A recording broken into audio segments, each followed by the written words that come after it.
इससे साफ जाहिर है कि कितने बड़े स्तर के ऊपर ये वोटों की चोरी करते हैं। अब बड़ा मसला ये है, पूरे देश को सोचना पड़ेगा कि अगर जनतंत्र नहीं बचेगा तो कुछ नहीं बचेगा। आज जितनी कॉन्फिडेंस के साथ ये कह रहे हैं 370 सीट आएंगी, 370 सीट आएंगी, एक तरह से देश के लोगों को चैलेंज कर रहे हैं ये लोग कि तुम्हारे वोट की जरूरत नहीं है हम लोगों को, हमारी तो आ रही है 370 सीट। तुम्हारे वोट की जरूरत नहीं है हम लोगों को, हमारी तो आ रही है 370 सीट। अगर उन्हें इतना कॉन्फिडेंस है 370 सीट का, कहां से आ रहा है ये कॉन्फिडेंस? कुछ तो गड़बड़ कर रखी है इन्होंने। और जिस देश, अगर किसी देश के अंदर चुनाव के पहले पार्टियां साफ साफ कहना चालू कर दे हमें वोट की जरूरत नहीं है, हमें लोगों की जरूरत नहीं है, उस देश के अंदर फिर जनतंत्र बहुत बड़ा खतरे में है। पूरे देश को मिलकर 140 करोड़ लोगों को मिलकर जनतंत्र को बचाना पड़ेगा। इससे ये भी साफ है ये लोग चुनाव जीतते नहीं है, ये लोग चुनाव चोरी करते हैं। आज ये पूरे प्रकरण ने, चंडीगढ़ के पूरे चुनाव ने इन लोगों को बेनकाब करके पूरे देश के अंदर बेनकाब कर दिया। इन लोगों ने दूध का दूध और पानी का पानी हो गया। मैं फिर से एक बार इंडिया गठबंधन को बहुत बहुत बधाई देता हूं और माननीय सुप्रीम कोर्ट को बहुत बहुत शुक्रिया अदा करता हूं। अगर एक दो क्वेश्चन आपके हैं तो वो भी एक बड़ी चीज है कि इनका पूरा षड्यंत्र क्या था, कि षड्यंत्र था कि हमारे अब पार्षदों को तोड़ेंगे। ये चुनाव, जैसा मैंने कहा कि पहले तो पूरी कोशिश करते हैं ईवीएम में धांधली कर दो, इसमें धांधली कर दो, किसी भी तरह से चुनाव जीत। अगर हार जाएं तो फिर ये काउंसलर्स को तोड़ना चालू कर देते हैं, एमएलए को तोड़ना चालू कर देते हैं, सरकारें गिरानी चालू कर देते हैं, ईडी लगा देते हैं, सीबीआई लगा देते हैं, पैसे की गड्डियां फेंकते हैं उनकी तरफ, सब तरह से तोड़ने की कोशिश करते हैं। ये जनतंत्र थोड़ी है।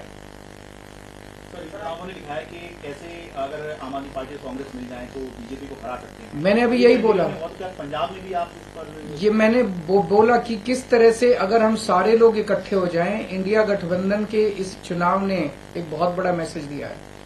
जो लोग कहते हैं कि बीजेपी को हराया नहीं जा सकता, बीजेपी को हराया जा सकता है अगर हम संगठित हो जाएं, एक हो जाएं, स्ट्रैटेजी से काम करें और मेहनत करें, हम बीजेपी को हरा सकते हैं। हमने ये चुनाव में हरा के दिखाया है। नहीं, वो स्ट्रैटेजी जीतने की स्ट्रैटेजी है, आप उसमें चिंता मत करो, उसमें जीतेंगे। अभी कई सारे राउंड्स ऑफ डिस्कशन हो चुके हैं और काफी अंतिम स्टेज पे बाकी चीजें पहुंच चुकी है। बहुत जल्दी अनाउंस होगा उनके साथ गठबंधन। बाकी सारी चीजों पे बात हो रही है, बाकी सारे स्टेट्स में बात हो रही है और कई सारे राउंड्स ऑफ डिस्कशन हो गए हैं। काफी अच्छी बातचीत चल रही है और काफी एडवांस स्टेज पे है। बहुत से आपके साथी हैं जो इंडिया अलायंस की बस में खड़े तो थे लेकिन धीरे धीरे उतरने की कोशिश कर रहे हैं। सबका अपना अपना वो है। मैं आपको लगता है कि उनको देख आज के जो रिजल्ट उनको उम्मीद जगी होगी वो वापस आ सकते हैं? जो लोग देश को बचाना चाहते हैं उन सब लोगों का इंडिया गठबंधन में स्वागत है। सर, आपको लग रहा है लार्ज स्केल रिगिंग भी लोकसभा के समय ये अपोजिशन को, इंडिया ब्लॉक को अब डर है जिस तरह का पिछले कुछ दिनों में घटित हुई है चीजें? देखिए, ईवीएम को लेके बहुत प्रश्न उठते रहते हैं। जैसे मैंने बताया, इनकी मल्टीपल स्टेजेस हैं। पहले तो ये चुनाव में गड़बड़ करते हैं, तरह तरह की गड़बड़ी करते हैं, वोटर लिस्ट गड़बड़ कर देते हैं, ईवीएम के अंदर गड़बड़ी की बहुत सारी शिकायतें और बहुत सारे वो आए हैं, लेकिन उसके ऊपर कभी भी इन लोगों ने जनता का विश्वास जीतने के लिए ईवीएम के गड़बड़ी जो आरोप लगे उसको इन्होंने जनता का विश्वास स्ट्रेंथन नहीं किया।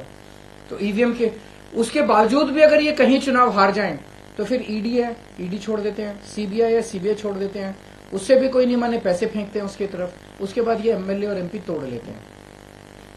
इस तरह से जनतंत्र मल्टीपल लेवल पे अब खतरे में है और जनतंत्र सबसे इंपॉर्टेंट है देश के अंदर। जनता की चलनी चाहिए, जनता अपनी सरकार चुने। अगर जनता की नहीं चलेगी और एक किसी व्यक्ति को अगर ये अहंकार हो जाएगा कि हमारी तो 370 सीट आ रही है, जनता की तो जरूरत ही नहीं है, 140 करोड़ लोगों की मुझे क्या जरूरत है, मेरी तो 370 सीट आ रही है, तो उसके बाद जनता कहां जाएगी? जनता अपना घर बैठे, वो कह रहे हैं कि जनता घर बैठे, हमें तुम्हारी जरूरत नहीं है। उसका मैं डिटेल्स पता करके बताऊंगा, क्योंकि मुझे नहीं पता अब लीगल क्या पोजीशन है। मेयर डिप्टी मेयर का चुनाव कराता है, तो चूंकि वो मेयर नहीं रहा, उसने चुनाव कराया था, अब नया मेयर बना है, तो क्या वो भी दोबारा होगा, मेरे को अभी इसके बारे में क्लैरिटी नहीं है। मैं वकीलों से बात करके बताऊंगा। Thank you. नमस्कार, मैं हूं मानक गुप्ता।